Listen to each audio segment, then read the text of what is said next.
La paix a toujours été présentée comme étant la deuxième religion de la Côte d'Ivoire.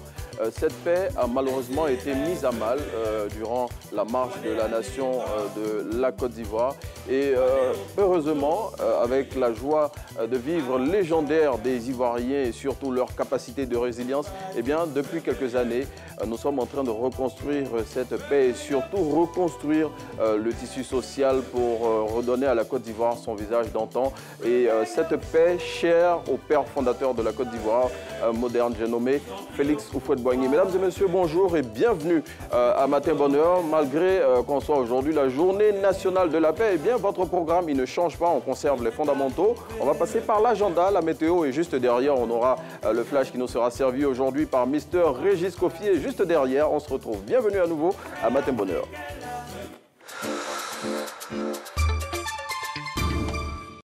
Le ministère de la Communication et de l'Économie numérique et la Société ivoirienne de télédiffusion IDT, en collaboration avec l'Institut national de la statistique INS, informent la population ivoirienne que du 25 octobre au 25 novembre, les agents enquêteurs de l'INS portant un badge et une tablette sillonneront les ménages pour une étude sur la télévision numérique terrestre TNT sur toute l'étendue du territoire national. Pour la réussite de cette enquête, veuillez leur accorder un accueil chaleureux. Infoline 1307.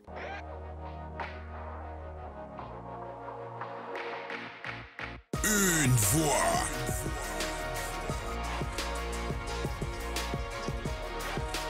Un talent à l'état pur.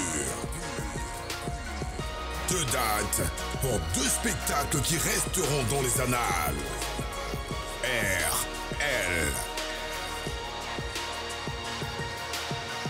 Bientôt.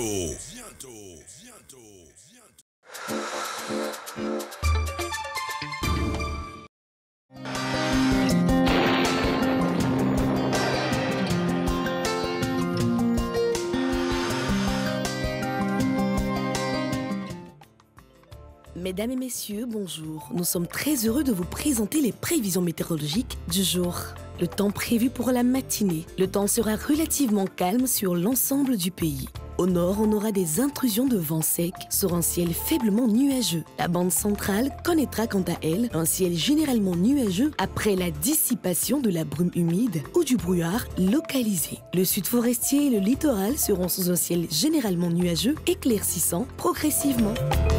Les températures prévues pour la matinée. 22 degrés à Abengourou, 23 degrés dans les villes d'Abidjan, Adiaké et Bandoukou, 22 degrés à Bouaké, 23 degrés dans les villes de Bouna, Boundiali et Daloa, 22 degrés à Dimbokro, 23 degrés à Gagnoa, 22 degrés à Guiglo, 23 degrés à Kong, 22 degrés dans les villes de Korogo et Man, 21 degrés à Odiéné, 23 degrés dans les villes de San Pedro, Sassandra, Séguéla et Soubré, 22 degrés à Tabou et Tiasalé, 21 degrés à Touba et 23 degrés dans la capitale politique Yamoussoukro. Le temps prévu pour l'après-midi. Le soleil sera très actif sur l'ensemble du pays, malgré la présence de quelques nuages dans le sud du pays. Les intrusions de vent sec atteindront par moments la bande centrale. Dans le sud forestier et sur le littoral, on observera quelques bourgeons nuageux qui donneront localement de faibles pluies en fin d'après-midi ou en début de nuit. Les températures prévues pour l'après-midi. 32 degrés à Abengourou, 30 degrés dans les villes d'Abidjan et Adiaké, 32 degrés dans les villes de Bandoukou et Bouaké, 34 degrés à Bouna, 33 degrés dans les villes de Boundiali, Daloa et Dimbokro, 32 degrés dans les villes de Gagnoa et Guiglo, 33 degrés à Kong, 34 degrés à Korogo, 32 degrés à Man, 34 degrés à Odiéné, 31 degrés dans les villes de San Pedro et Sassandra, 33 degrés à Séguéla, 31 degrés à Soubré, 30 degrés à Tabou, 32 degrés dans les villes de Tiasalé et Touba et 33 degrés à Yamoussoukro. Mesdames et messieurs, merci de nous avoir suivis. Retenez ceci, les intrusions de vent sec atteindront par moment la bande centrale. Bonne suite de programme sur RTI.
Coup d'œil sur l'actualité. Bienvenue à vous tous. Bonjour.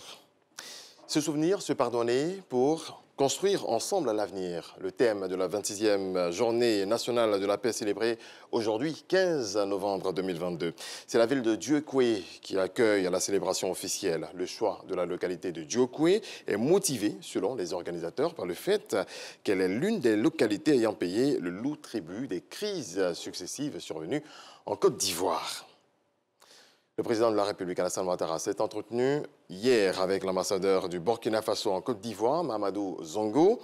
En fin de mission, il dit être venu témoigner sa reconnaissance au chef de l'État pour le soutien et l'accompagnement dont il a bénéficié tout le long de son séjour en terre ivoirienne.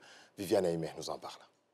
Reçu au palais présidentiel ce lundi 14 novembre, l'ambassadeur du Burkina Faso, Mahamadou Zongo, en fin de mission, est venu saluer le président de la République, Alassane Ouattara, avant de regagner son pays. Je viens de recevoir M. l'ambassadeur du Burkina, qui a terminé sa mission en Côte d'Ivoire, qui est venu donc prendre congé de nous. Je voudrais remercier M. l'ambassadeur, qui est resté avec nous pendant plus de 6 ans, et qui a participé à toutes nos réunions dans le cadre du traité d'amitié et de coopération que malheureusement nous avons dû suspendre en raison de la transition militaire au Burkina, et tout ça pourra reprendre ultérieurement une fois que le Burkina aura un gouvernement constitutionnel. Je veux dire à M. l'ambassadeur que les liens sont particuliers et très étroits entre le Burkina et la Côte d'Ivoire, et nous savons le travail important qu'il a fait. Et je lui ai demandé de transmettre aux nouvelles autorités nos vœux de réussite dans la lutte contre les groupes armés terroristes, et lui dire que nous savons que c'est une tâche difficile. Les nouvelles autorités peuvent compter sur le soutien de la Côte d'Ivoire. Pour l'ambassadeur Mahamadou Zongo, les liens fraternels et anciens entre le Burkina Faso et la Côte d'Ivoire restent l'atout majeur. Je suis venu témoigner ma reconnaissance au président de la République pour le soutien et l'accompagnement dont j'ai bénéficié durant tout mon séjour en tant qu'ambassadeur du Burkina en Côte d'Ivoire. J'ai beaucoup parcouru la Côte d'Ivoire du sud au nord jusqu'à l'ouest, et aussi bien au niveau des autorités centrales que des autorités locales. On a toujours bénéficié de l'accompagnement nécessaire pour réaliser la mission pour laquelle je suis venu ici. Justement, au regard des relations, je dirais, anciennes, diversifiées et multiformes entre le Burkina et la Côte d'Ivoire, beaucoup de choses ont été faites, mais on peut dire que c'est à travers le TAC, le traité d'amitié et de coopération qui a été signé en 2008 entre les deux pays, que beaucoup de choses ont été réalisées. Je peux donner comme des exemples la fourniture d'électricité.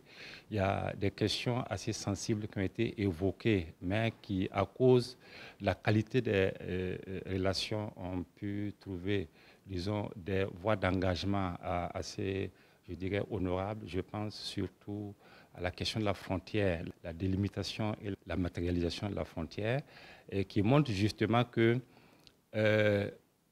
l'amitié, ce n'est pas quand il n'y a pas de problème. L'amitié permet de résoudre les problèmes les plus compliqués tout en gardant des bons rapports. Je repars au Burkina très satisfait de mon séjour ici. C'est en juillet 2016 que l'ambassadeur Mahamadou Zongo a pris officiellement fonction.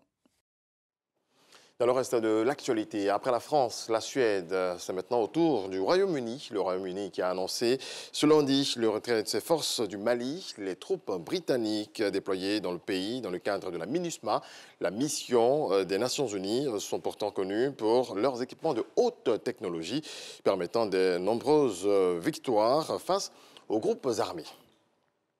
Après le 7, c'est le chiffre 8, et le chiffre 8 qu'il faut retenir désormais. Nous sommes passés à 8 milliards d'êtres humains sur la Terre à partir de ce 15 novembre 2022. Aujourd'hui, la population mondiale est plus de 3 fois supérieure à ce qu'elle était au milieu du XXe siècle. Mais le nombre d'habitants sur Terre augmente moins vite qu'avant. Il aura fallu 11 ans pour passer de 7 à 8 milliards d'habitants. Pour atteindre les 9 milliards, il faudra patienter jusqu'en 2023. En 2037, la population mondiale devrait atteindre un pic d'environ 10,5 milliards de personnes dans les années 2080 et se maintenir à ce niveau jusqu'en 2100. Il a fini son voyage dans les locaux de la police aux frontières. Un homme âgé de 66 ans a été arrêté et placé en garde à vue à l'aéroport de Nantes-Atlantique après avoir agressé sexuellement une hôtesse de l'air à bord d'un avion.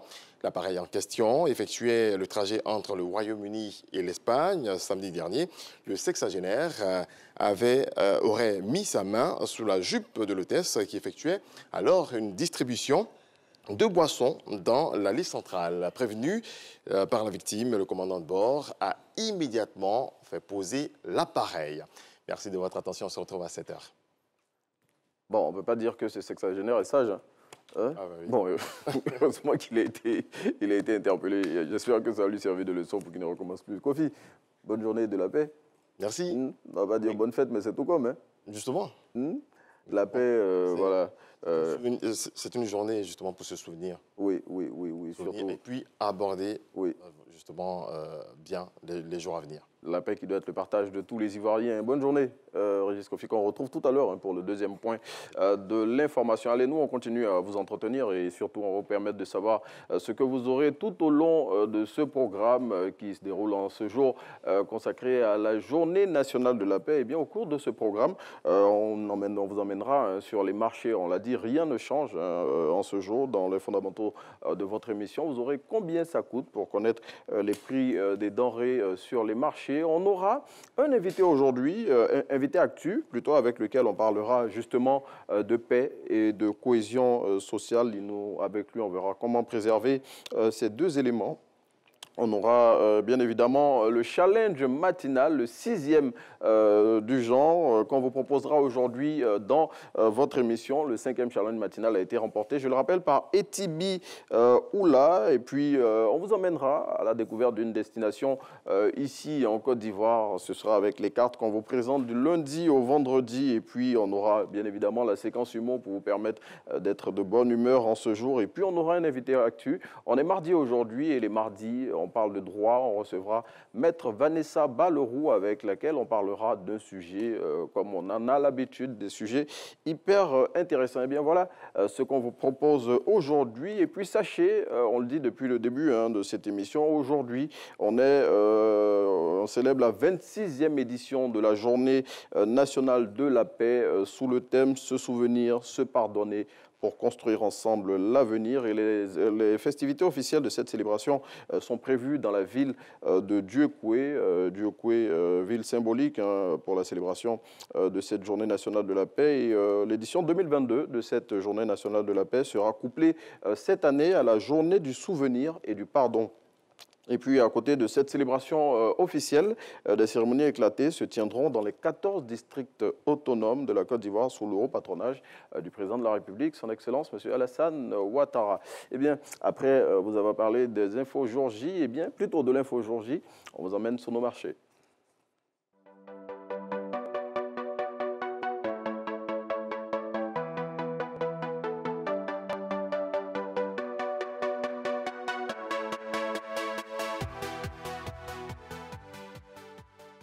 Allez, cela une heure pour vous rappeler qu'aujourd'hui, on célèbre la Journée nationale de la paix. Eh bien, pendant qu'on célèbre la Journée nationale de la paix, il faut bien qu'on mange. Allez, on vous emmène sur le marché.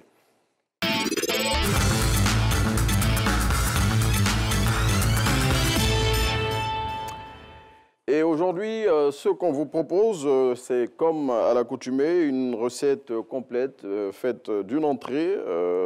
L'entrée aujourd'hui, ce sera une salade de carottes à l'ananas. Et puis, le plat de résistance, ce sera une sauce tomate accompagnée de riz. Et puis, en dessert, ce sera de la banane douce. Tous ces éléments que vous avez là en image grâce à la complicité de la réalisation. Donc, la banane douce, les belles bananes qu'on vous propose là. Et pour composer ce menu? Eh bien, pour le premier, la salade de carottes à l'ananas pour l'entrée, il vous faudra des carottes qu'on voit ici en image, là, 900 francs CFA le kilo de carottes. Il vous faudra aussi pour cette entrée un ananas, 350 francs CFA.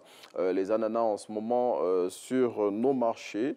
Et puis, il vous faudra aussi du poivre dans cette recette de salade de carottes à l'ananas, poivre qu'on peut avoir à 100 francs CFA en détail. Après l'entrée, on passe au plat de résistance. Donc, sauce tomate accompagnée de riz. Pour la sauce tomate d'abord, il nous faut un poulet africain dans cette sauce tomate. On a vu là le beau coq, coq qui va finir dans la sauce. 7000 francs CFA, le poulet africain. Et puis, à côté du poulet africain, pour composer cette sauce, il nous faut des feuilles de laurier que vous voyez ici à l'image, 100 francs CFA en détail. Les feuilles de laurier, vous pouvez les avoir. Il faut aussi du piment frais. Le piment frais qui se négocie en ce moment à 900 francs CFA le kilo. Bon, les prix sont en train de prendre un peu l'ascenseur. Et puis, il nous faut aussi des oignons blancs dans cette recette de sauce tomate. Oignons blancs à 600 francs CFA le kilo. Et puis, de la tomate type cerise à 600 francs CFA le kilo. Voilà, ce sont les éléments qu'il vous faut pour faire votre sauce tomate. Et puis en accompagnement, on vous l'a dit, c'est du riz. Le riz dont le kilo se négocie autour de 500 francs CFA. Et puis quand on a fini de bien manger tout cela, eh bien, pour faire descendre cela en dessert, on vous propose de la banane douce dont le kilo est à 350 francs CFA. Eh bien, bon appétit à tous en cette journée nationale de la paix. Et puis retenez que les prix que nous vous proposons sont ceux qui sont conseillés par le Conseil national de lutte contre la vie chère. Allez, on vous souhaite de passer une très très belle journée en notre compagnie et on continue de dérouler notre conducteur.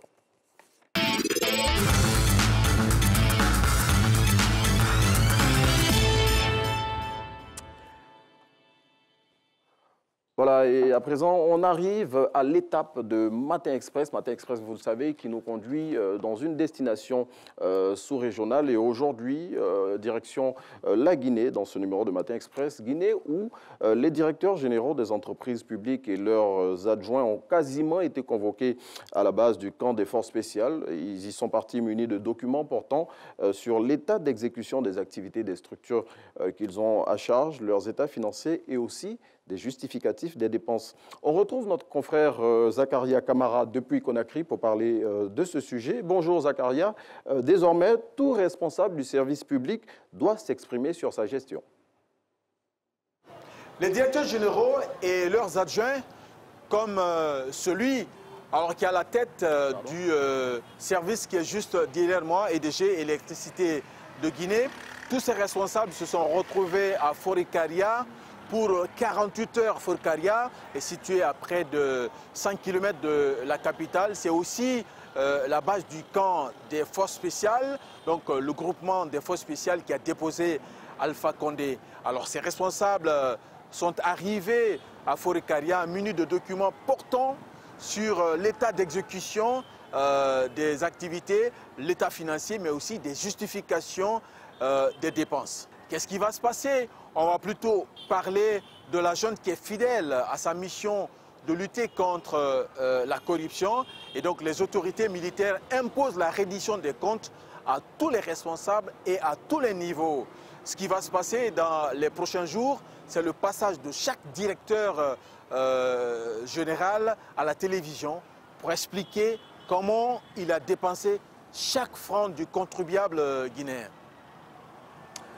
Voilà, merci à Zakaria Kamara, notre confrère qui se trouve en Guinée, qui nous parlait de ce sujet relatif à la moralisation de la vie publique en Guinée. Zakaria Kamara, qu'on espère retrouver assez tôt pour d'autres informations sur la Guinée. Lui, il va nous rejoindre maintenant et avec lui, on va parler aujourd'hui de la journée de la paix et surtout de comment contribuer à préserver cette paix et la cohésion sociale surtout dans notre pays. Monsieur Timité Seydou qui nous rejoint maintenant, notre invité actu. Bonjour Monsieur Timité, on va s'asseoir, on y va. Et avec vous, justement, on l'a dit, on va parler de paix et de cohésion sociale et surtout de comment préserver cette paix. Je tiens à signaler déjà que vous êtes secrétaire général d'une ONG qui œuvre dans la préservation de la paix. Comment allez-vous? Je vais très bien. Bon, on va vous dire bonne fête de la paix. À vous aussi. Et puis, dites-nous, pour parler de ce sujet, pour vous, que représente cette journée? Merci bien, Renaud, pour l'opportunité que vous nous donnez. La paix, en termes de concept, la paix est une expression du vivre ensemble pour nous. Donc, il y a le concept autour de la paix qui tourne autour de la culture de la paix, voilà, qui est un ensemble de valeurs, de comportements, d'aptitudes et de modes de vie qui rejettent la violence, selon les Nations Unies. Il y a aussi le concept de la consolidation de la paix. Et en allant au-delà, on parle aussi de la pérennisation voilà, de la paix. C'est sur ça qu'on peut insister, puisque c'est un ensemble voilà, de programmes voilà, qui sont déployés dans ce sens. Ok, en tout cas, pour vous, belle définition de ce concept de la paix pour vous. Maintenant, comment parvenir à cette paix-là et à la cohésion sociale, M. Timothée? Pour parvenir à cette paix, comme je l'ai dit, la Fédération ouest-africaine travaille dans ce sens, puisque nous avons tout un programme dans le cadre de la préservation de la paix. Voilà. Et nous insistons sur la pérennisation voilà, de la paix. Voilà. Déjà, il faut y parvenir avant de la pérenniser. Effectivement, puisque la paix, c'est l'absence de guerre, bien entendu. Et la guerre, c'est avec des moyens qu'on fait la guerre. Est-ce que la paix, c'est seulement l'absence de guerre? Quand des populations se regardent en chien de faïence et qu'à la moindre étincelle, il y a des affrontements dans certaines régions de la Côte d'Ivoire, est-ce que c'est seulement pour vous l'absence de guerre qui est... Effectivement. Voilà pourquoi il faut travailler, il faut pointer du doigt les concepts qui tournent autour de la paix. Comme je l'ai dit, la culture de la paix, voilà, et la consolidation de la paix. C'est sur ces thèmes-là qu'il faut évoluer. Si on s'attarde seulement sur la paix, je pense que c'est se limiter un peu. Voilà. Donc, au niveau de notre organisation, voilà, nous avons tout un package, tout un programme complexe qui vise à pérenniser la paix, puisque c'est un domaine, je veux dire, permanent. Voilà. La richesse de la paix doit être permanente pour qu'elle puisse s'imposer. Donc, voilà un peu ce qui tourne autour de cette action de paix que nous menons. Ok, donc votre organisation, pour en parler, c'est la Fédération ouest-africaine pour la réconciliation et le développement, FOA. Donc, vous disiez que vous avez tout un package dans votre organisation pour pouvoir construire cette paix et surtout la maintenir. On a vu dans certaines régions de la Côte d'Ivoire avec des affrontements communautaires et tout ça. Quand vous êtes confronté à ce type de situation, qu'est-ce que vous appliquez comme recette tout de suite? Comme je l'ai dit tout à l'heure, nous avons un programme.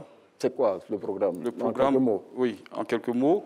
Cela, c'est le programme de sensibilisation qui est accompagné des responsables relais que nous mettons voilà, au niveau des localités que nous visitons, voilà, dans le cadre de la sensibilisation sur la cohésion sociale.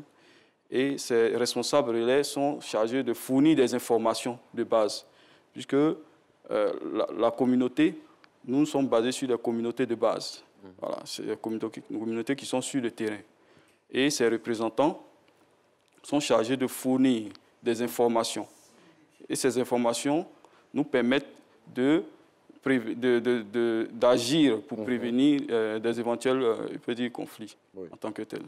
Ok, et puis, je veux dire, les recettes que vous appliquez, est-ce qu'elles passent facilement avec vos points relais que vous avez dans ces régions de la Côte d'Ivoire? Oui, effectivement, il y a des résultats positifs, voilà, mais on ne peut pas être partout à la fois. Voilà, comme vous l'avez dit, nous faisons ce que nous pouvons. Voilà, c'est une contribution. Et cette action, comme je l'ai dit, doit être, pérenne. Voilà. Il ne faut pas attendre les conflits pour aller mener des actions pour la recherche de la paix. Même quand il n'y a pas de conflit, il faut agir. Voilà. Donc, la paix, c'est un préalable. Et ce préalable-là, en principe, doit être suivi en tout temps. Voilà. Donc, voilà pourquoi, de façon permanente, à tout moment, il faut ces responsables qui vont agir sur le terrain, donner des messages de sensibilisation, alerter au cas où il y a des informations voilà, qui ont tendance à donner des tensions dans les communautés. Voilà, donc, et vous, au niveau de votre organisation, si tout de suite on vous demandait de proposer un programme pour pouvoir arriver à atteindre cette paix et cette cohésion sociale, qu'est-ce que vous proposeriez tout de suite? Vous savez, en Afrique, nous avons des programmes qui nous permettent de dire la paix. Nous allons sur le terrain. Quand nous allons sur le terrain, nous demandons aux populations d'obéir. Voilà, d'obéir à notre programme. D'adhérer ou d'adhérer, effectivement, oui. C'est ce que je voulais dire. D'adhérer à notre programme, puisque le programme, c'est la sensibilisation des messages de paix. Ensuite, c'est la formation. Et avec nos partenaires, nous proposons des activités de développement. Puisqu'il ne s'agit pas d'aller donner des informations. Quel type d'activité de développement? Quelle activité, par exemple? Des activités génératrices de revenus. Voilà. C'est autour de ça que le message peut passer. C'est clair. Si voilà. les gens ils ont de quoi se prendre en charge, c'est plus facile de leur parler de... Donc, autour d'une activité génératrice de revenus, le message de paix est vraiment facile à passer. Voilà. Donc, c'est ce que nous faisons sur le terrain avec nos partenaires. Donc, pour vous, la meilleure manière d'arriver à la paix dans les régions de la Côte d'Ivoire, si on veut prendre cela pour exemple, c'est de faire en sorte que les populations aient des activités génératrices de revenus. Proposer des activités génératrices de revenus aux populations. Voilà. Et je veux dire, en termes d'activités génératrices de revenus, qu'est-ce que vous proposez, par exemple? Nous, pour être clair, nous avons des partenaires qui proposent des bons de permis de conduire dans nos activités quand nous allons sur le terrain. Donc, nous offrons des bons de permis. Ah ouais? Donc, vous distribuez des permis de conduire partout dans la Côte d'Ivoire? Non. Comme je l'ai dit, alors, le besoin existe. Oui. Donc, le besoin, nous, on ne peut pas être partout à la fois. Nous faisons ce que nous pouvons. Oui, j'imagine avec vos moyens. Oui, avec nos propres moyens. Oui. C'est vrai que les autorités sont informées sur tout ce que nous faisons, mais c'est avec nos propres moyens. Et on ne peut pas être partout à la fois. Donc, comme je l'ai dit, comme activité, un exemple d'activité, j'ai dit, sur les séances de formation et de sensibilisation, nous proposons les permis de conduire que nous offrons.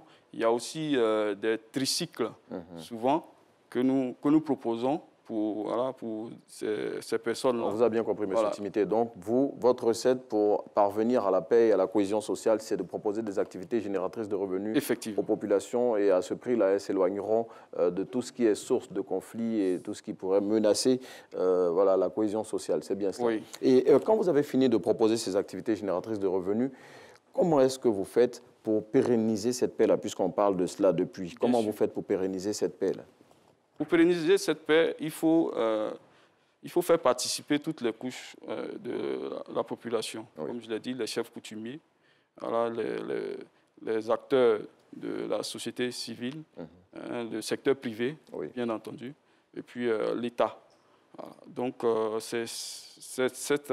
Mais l'État qui crée déjà le cadre, qui a créé un ministère de la Réconciliation nationale et tout cela, donc l'État fait déjà sa part. Oui, l'État fait sa part, mais il y a encore beaucoup à faire. Oui, voilà. Oui, on l'imagine. Voilà, il y a encore beaucoup à faire, donc il faut vraiment une participation de toute cette force vive de la nation pour atteindre cet objectif. En tout cas, participation de toutes les forces vives de la nation. C'est ici qu'on va chuter avec M. Timité Sédou, je le rappelle, secrétaire général de la Fédération ouest-africaine pour la réconciliation et le développement, avec lequel aujourd'hui on parlait de paix et cohésion sociale et de comment y parvenir. Merci. Monsieur Timité, et puis on vous souhaite bon vent pour la suite de vos activités. Nous, on continue de parler de la Journée nationale de la paix. On vous invite à présent à suivre cet élément qui a été réalisé par Touré Ndaïri, notre JRI, sur la question de la paix. Ça sera juste après.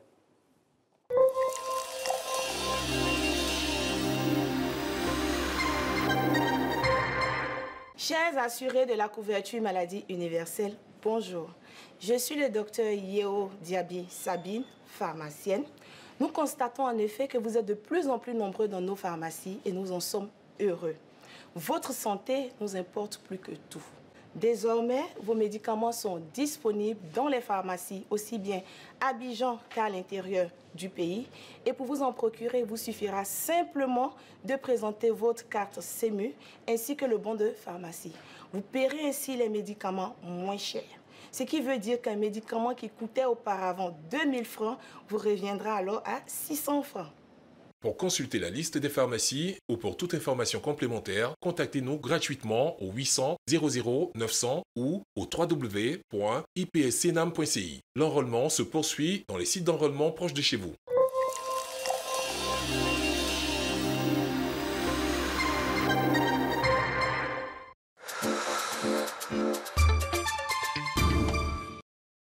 Le voyage de Creative Africa Nexus se poursuit en 2022.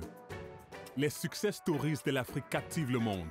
Cette année, le Canex Weekend reliera les secteurs créatifs de l'Afrique, jetant des ponts entre l'Afrique et la diaspora. I will be live at Canex Weekend. Nous vous invitons à participer au Canex Weekend. La ville d'Abidjan, en Côte d'Ivoire, du 25 au 27 novembre 2022.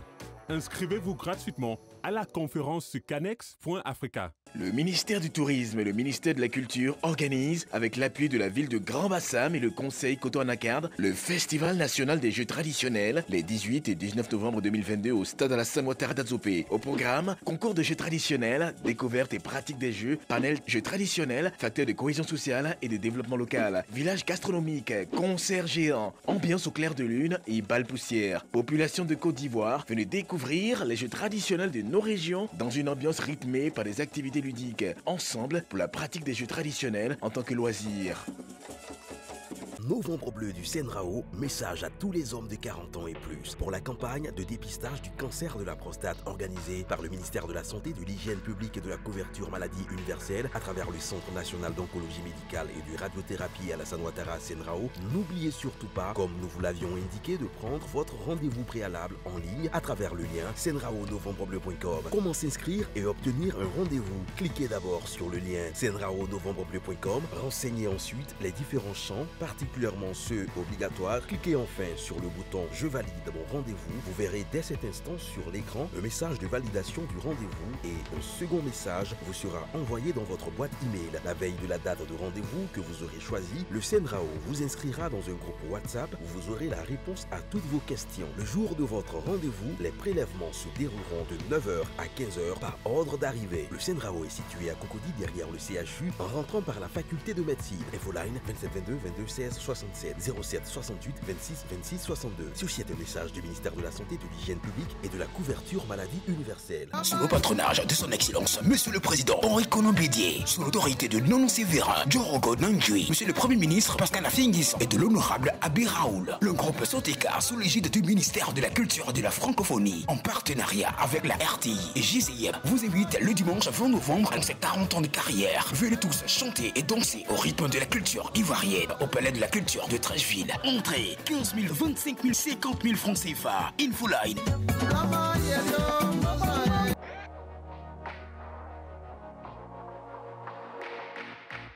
Une voix.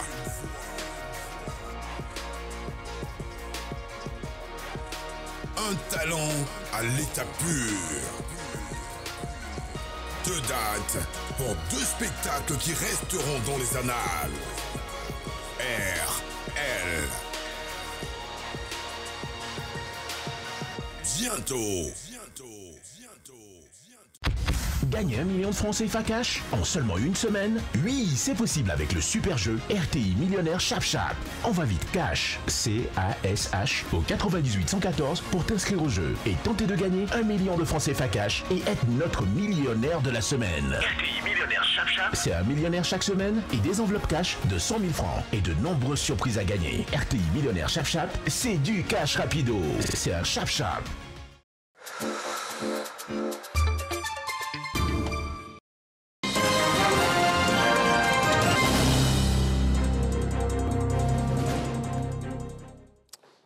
Retour de l'actualité. Bonjour à ceux qui nous rejoignent maintenant. Bienvenue à vous toutes et tous. Se souvenir, se pardonner pour construire ensemble l'avenir. Le thème de la 26e Journée nationale de la paix célébrée aujourd'hui, 15 novembre 2022. C'est la ville de Dieukwé qui accueille la célébration officielle. Le choix de la localité de Dieukwé est motivé, selon les organisateurs, par le fait qu'elle est l'une des localités ayant payé le lourd tribut des crises successives survenues en Côte d'Ivoire. Les patrons d'industrie de marque du textile sont présents à Abidjan. Invités par le CPC, ces industriels veulent comprendre l'environnement des affaires en Côte d'Ivoire et surtout maîtriser le circuit de production du coton afin d'investir. C'est ce que nous apprend Mamadou Kwasi. Deuxième pays producteur de coton en Afrique, la Côte d'Ivoire veut accroître son taux de transformation estimé aujourd'hui à seulement 2%. Une volonté qui permettra à la nation ivoirienne d'être le hub du développement pour les filières textiles et habillement. Avant cette phase, des investisseurs européens, américains et asiatiques sont à Abidjan. Il s'agit pour le CPC de présenter les potentialités de la Côte d'Ivoire en matière de coton, de textile et d'habillement à ses industriels et détenteurs de marques de renommée internationale. Ceux qui sont là, on a trois sortes. On a ceux qui achètent les produits finis, on a ceux qui achètent les produits semi-finis et on a ceux qui ont toute une gamme de clients dans le monde entier. Et donc aujourd'hui, c'est vraiment une opportunité pour nous de pouvoir présenter notre savoir-faire, de présenter les infrastructures qu'on est en train de mettre en place, de présenter les avantages qu'on met en place aussi pour accompagner le secteur, pour qu'il puisse vraiment s'imprégner des vraies réalités. Président de cette rencontre dénommée Roadshow, les ministres Suleiman Diarra-Souba et Kobeno Kwasi Adjoumani ont rassuré ces investisseurs du climat d'affaires favorable et surtout des mécanismes de croissance de production du coton ivoirien qualifié de bonne qualité. Le climat des affaires est favorable, la sécurité juridique des investissements est assurée. Nous avons des tribunaux spécialisés qui ne gèrent que des affaires. Donc je peux vous rassurer qu'investir en Côte d'Ivoire offre un taux de retour sur investissement très élevé. Généralement, on est au-delà de 20%. Et il est bon de faire des affaires en Côte d'Ivoire. Je vous y invite à investir. Dans la perspective de la consolidation des acquis du zonage, la filière coton prévoit 570 425 tonnes de coton graines pour la campagne 2022-2023 avec une superficie de 475 354 hectares et un rendement moyen de 1,2 tonnes par hectare, et ce, malgré les problèmes récents avec l'irruption des jacides pour lesquels nous avons déjà pris des dispositions appropriées en vue de leur destruction. Ce forum a été l'occasion pour les différents acteurs de présenter les offres dans les domaines du textile et de l'habillement. Le tout adossé à la vision 2030 du président de la République, Alassane Ouattara. En plus du forum, une visite terrain de la zone industrielle PK24 et des rencontres B2G sont prévues à l'agenda de ces grands patrons du textile et des marques internationales. Dans le reste de l'actualité, le 15 novembre marque la journée mondiale des écrivains en prison. En Iran, alors que le régime islamique tente de réprimer les mouvements de contestation depuis 2 mois maintenant, auteurs, poètes et comédiens sont aussi pris pour cible en raison de leur travail pour la liberté d'expression. Avec l'espoir de lutter contre la censure, des artistes iraniens ont pris une responsabilité, celle de devenir la voix de leurs confrères et consoeurs réduits au silence. Il change d'avis. Jeff Bezos, le fondateur d'Amazon, multimilliardaire, a assuré hier qu'il projetait de distribuer la majeure partie de sa richesse à des œuvres caritatives tout au long de sa vie. Il l'a déclaré sur la chaîne d'information en continu CNN. C'est la première fois que l'homme d'affaires de 58 ans prend un tel engagement publiquement et opère un certain revirement. En effet, il n'a jamais signé la promesse de donation, une initiative lancée en 2010 par les Américains Warren Buffett et Bill Gates qui encourage les milliardaires à donner plus de la moitié de leur richesse à des organisations caritatives. Et puis, dans la nuit d'hier à aujourd'hui, 14 novembre, Joel Embiid a affolé les compteurs et marqué l'histoire de la NBA en inscrivant 59 points. Un record pour le basketteur camerounais naturalisé franco-américain. Embiid s'est aussi illustré par ses performances dans tous les secteurs du jeu. Il reste 1 minute à jouer. Le pivot camerounais empêche encore un adversaire de marquer son 7e contre de la soirée qui assure la victoire à Philadelphie face à Utah, l'une des meilleures équipes de la Ligue cette saison, pour parfaire le match de sa vie. Merci à vous tous de votre attention. Très belle journée. Je vous laisse avec Renaud pour la suite. Bon, merci Akoufi. Moi, je retiens 2 informations dans celles que vous avez données. Bon, le Camerounais, la naturalisation, donc on nous laisser un peu avec ces Camerounais. C'est Camerounais, voilà. Quand il faut la fierté ailleurs, on dit qu'ils ne sont plus... on rappelle, il est Camerounais. Voilà. On rappelle juste ce qu'il a fait. Et puis ensuite, Kofi, est-ce qu'on ne va pas créer une association caritative aussi pour bénéficier pour bénéficier des fonds que les milliardaires la promettent? Ça, c'est une très belle idée. Franchement, on a besoin d'argent ici. Oui, parce qu'en fait, avec 100 milliards de dollars, les chiffres là font peur. Sa fortune, s'il doit donner la moitié, 50 milliards de dollars, franchement. Si on a eu un peu, c'est pas mauvais. On va créer notre association. Allez, merci à Régis Kofi et puis bonne journée. Toujours dans la célébration de cette journée nationale de la paix. Elle est avec nous, elle est déjà en studio. Maître Vanessa Ballereau, tout à l'heure, on parlera avec elle d'un sujet relatif aux forces de l'ordre, de comment se comporter vis-à-vis d'elles et surtout les comportements à ne pas avoir vis-à-vis de ces forces de l'ordre-là. Avant, et bien évidemment, on va vous parler du nouveau challenge matinal dont on va vous présenter le libellé grâce à la complicité de la réalisation. Il faut nous dire quel est le thème qui a été évoqué par le docteur Dakia dans la rubrique nutrition lors de l'émission de jeudi dernier. Vous pouvez envoyer vos réponses par SMS au numéro WhatsApp qui s'affiche là sur votre écran, 07 48 75 44 76. Je rappelle, quel est le thème évoqué par le docteur Dakia dans la rubrique nutrition lors de l'émission du jeudi dernier? La première personne à nous envoyer la bonne réponse au numéro WhatsApp 07 48 75 44 76, eh bien, cette personne-là, on la recevra ici dans 2 semaines parce que ce vendredi-là, qui arrive, eh bien, c'est monsieur ou madame Etibi Oula qui sera avec nous, celle qui a remporté ou celui qui a remporté le challenge matinal numéro 5. Allez, après le challenge matinal, on vous envoie quelque part dans une localité de la Côte d'Ivoire à la découverte de celle-ci.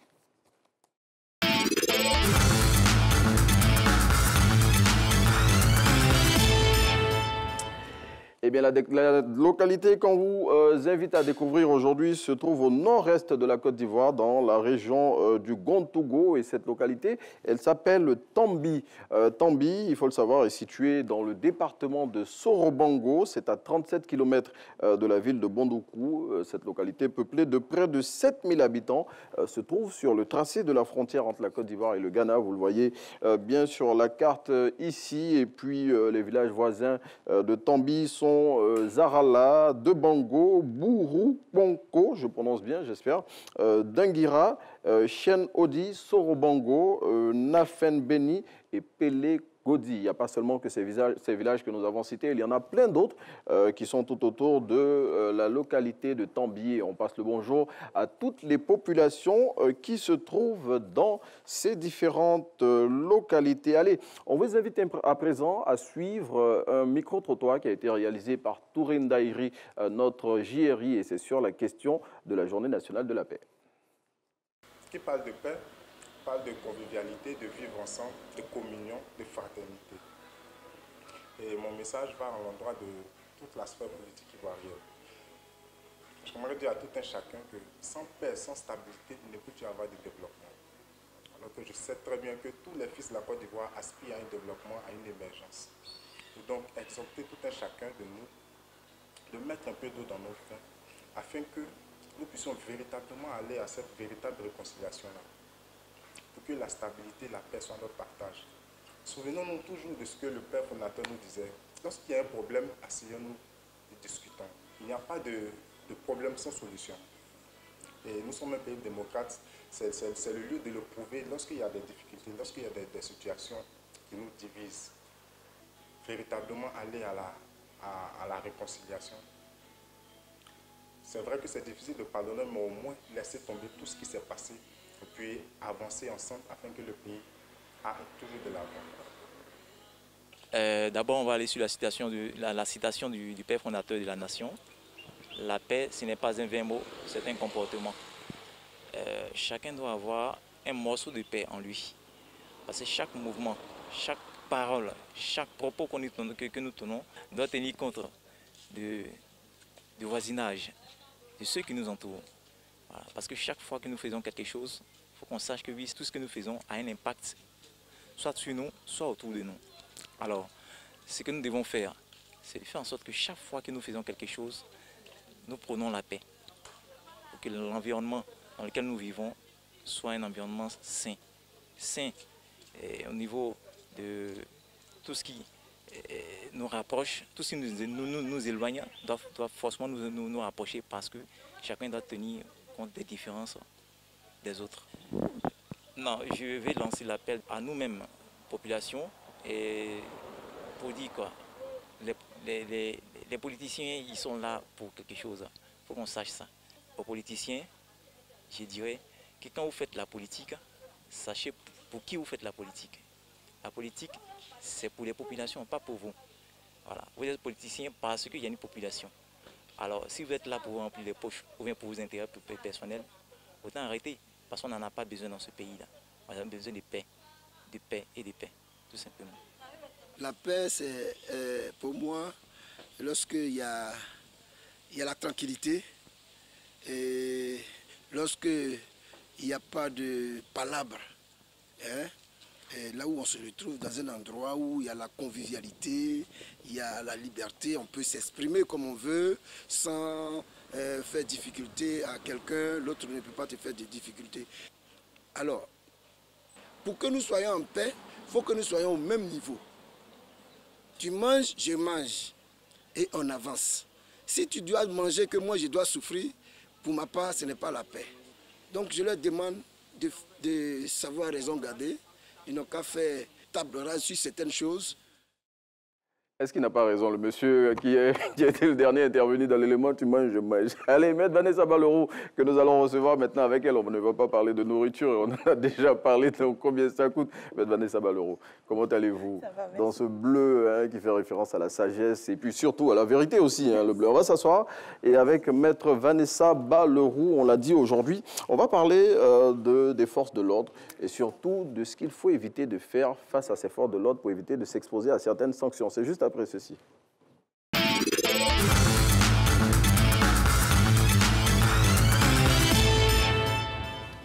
Comment ça va, Maître Vanessa Balleroux? Merci beaucoup. La Sénégalaise. Juste pour dire, avec vous aujourd'hui, on parle des agressions contre les forces de l'ordre et des sanctions que ces agressions peuvent nous faire écoper.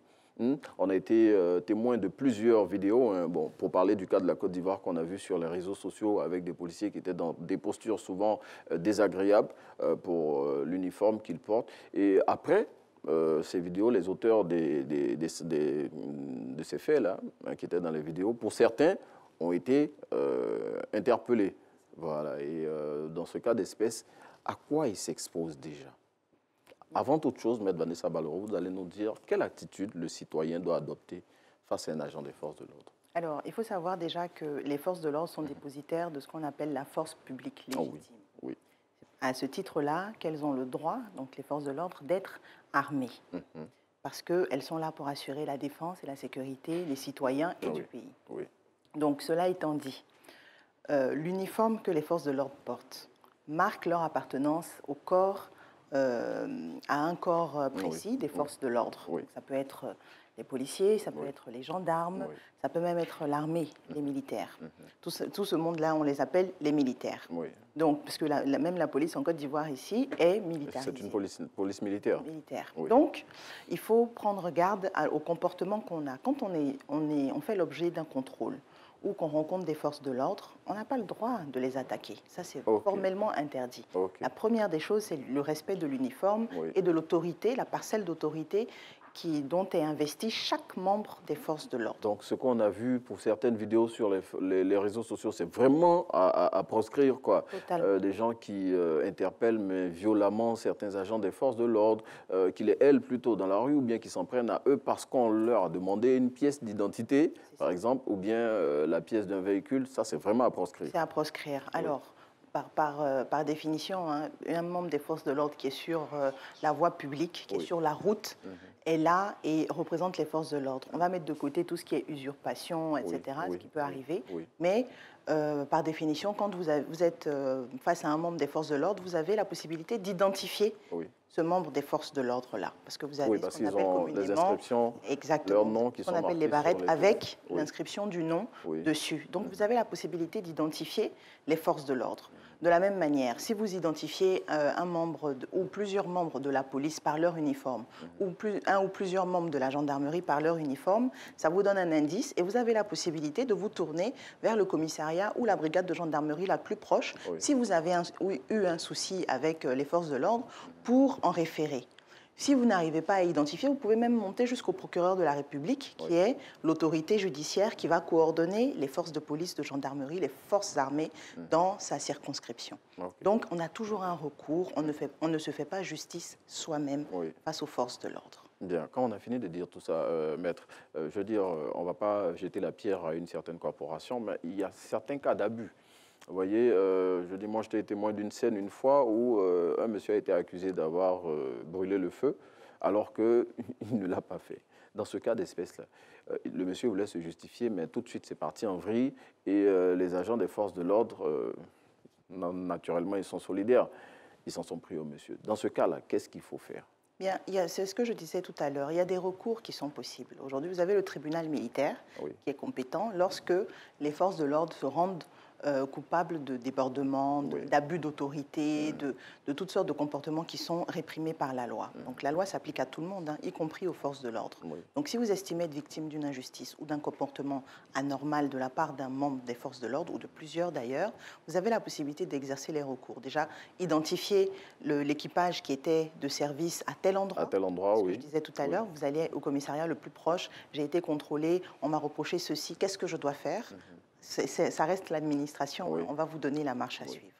Si vous n'obtenez pas gain de cause, vous avez la possibilité de vous tourner vers le parquet, puisque, en tout état de cause, les forces de l'ordre, au-delà de leurs fonctions, restent quand même des personnes qui sont passibles de la loi. Donc vous vous tournez vers le tribunal militaire et à ce moment-là, le parquet militaire appréciera, le procureur militaire va apprécier votre plainte et si les éléments sont fondés, si vous avez des témoignages, vous avez des preuves, à ce moment-là, je vous assure que les auteurs des comportements répréhensibles, potentiellement répréhensibles, là, seront recherchés, poursuivis et voire même condamnés le cas échéant. Bon, il ne faut jamais hésiter à faire les recours. C'est vrai qu'on se plaint beaucoup parfois, mais il ne faut pas hésiter à faire les recours et à rechercher la responsabilité des membres des forces de l'ordre qui ne respecteraient pas la loi. Bon, on veut profiter de l'occasion en même temps pour vous faire passer le bonjour à tous les agents des forces de l'ordre qui, pour la plupart, font un travail remarquable.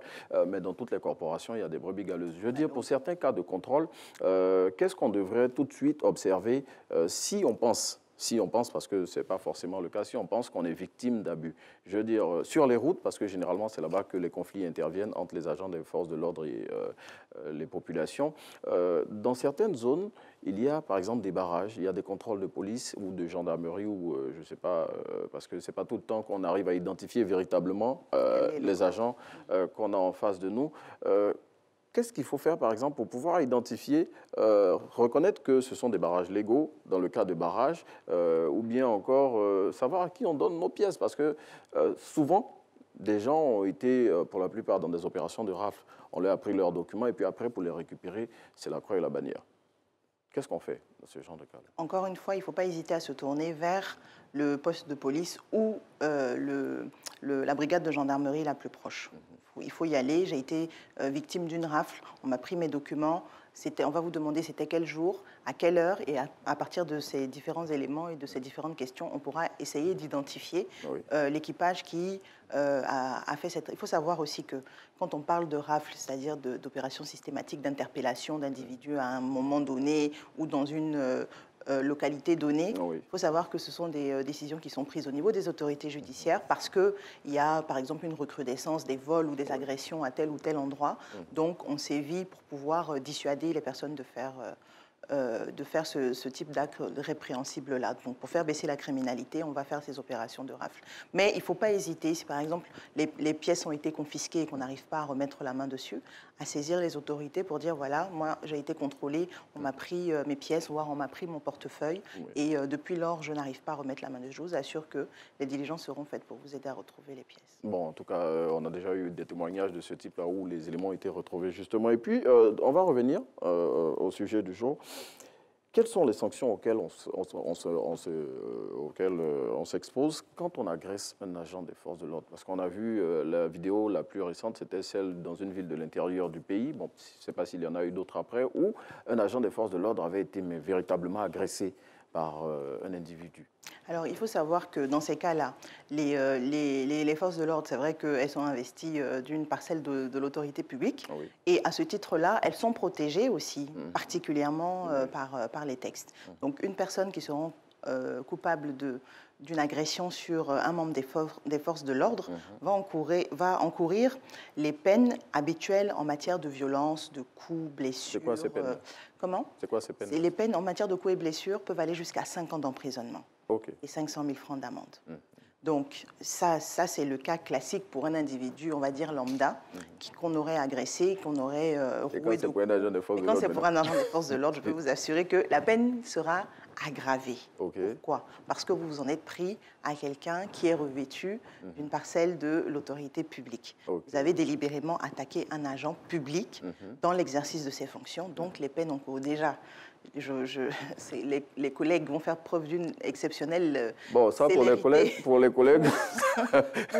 interpeller, ça va très vite. Mais aussi, il faut savoir que les autorités judiciaires sont extrêmement sévères en ce qui concerne les agressions contre les agents des forces de l'ordre. Les peines qui sont déjà assez importantes, donc jusqu'à 5 ans d'emprisonnement, vont être aggravées, tenant compte du fait que vous vous en êtes pris à un membre des forces de l'ordre.